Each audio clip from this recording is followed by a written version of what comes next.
баш мээге кычкыл тегди жакшы жеткирет. Бизде жанагы врачтар койгон диагноз боюнча внутричерепный давление деп атабыз го. Ошо давленияны ушул уй беденинен демделген чай жок кылат. Анан мунун чектөөсү жок.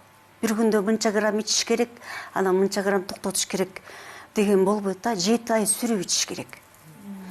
Анан ушун менен кошо жанаша эгер эр менен ичкен болсо, азыр экинин бири гипертоник болуп атат, давлениясы көтөрүлүп атат да.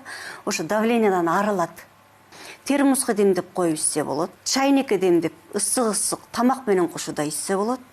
Анан өзүнчө демдеп туруп муздак абалында ичсе да болот да. Уй беде, орусчасынан айтканда красный клевер деп коет. Чатраш деген жоп бар. Экөөнү жанаша ичсе, азыр ар бир ооруган, бөйрөгү ооруган адам деле диализге жөнөтүп атат да. Менин практикамда көп болуп атат, ушул креатинди түшүрүп нормага 1200, 800, 400 болгон креатинди 80-90га түшүрүп бөйрөккө жакшы болуп атат. Бул кошумча чөптөр менен, эрмен менен кошулганда давленияны жок кылат, ал эми чатраш менен бирге ичкенде бөйрөктү жакшы тазалайт, белокту, тузду тазалап, анан креатинди түшүрөт дагы, бөйрөктүн иштөөсүнө жакшы жардам берет. Анан дагы бир жакшы бир касиети адамды жашартат. Уйбеде омоложение деп коет. Себеби клеточный уровень, клеткалык деңгээлге чейин барып таасир этет да, тамак сиңирүүгө жакшы, бөлүп чыгарууга жакшы, көздүн көрүүсүнө жакшы.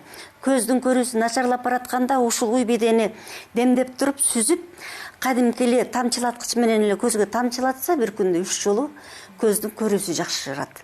Анан гайморит болгондо ушун менен чайкап койсо болот. Ангина болгондо чайкап койсо болот да. Аябай дарылык касиети 100 эмес 200%ке жакшы да. Мен мына 20 жылдан ашык иштеп калдым.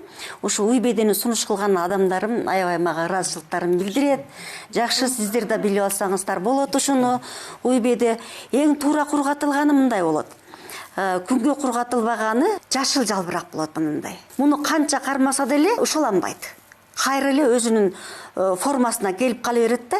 Ал эми эгерде күнгө кургаткан болсо, кармаганда порошок болуп мындай ушаланып кетет дагы. Анан коричневый саргыч кургап калат. Бул жерде көрүп турасыңар, жашыл кургат, туура кургатылган ушул. Мен сунуш кылар элем ушул кара чай менен көк чайды бир канча мезгилге чейин бир 7 ай токтотуп туруп ушул чайды ичсе, ден соолук аябай жакшы.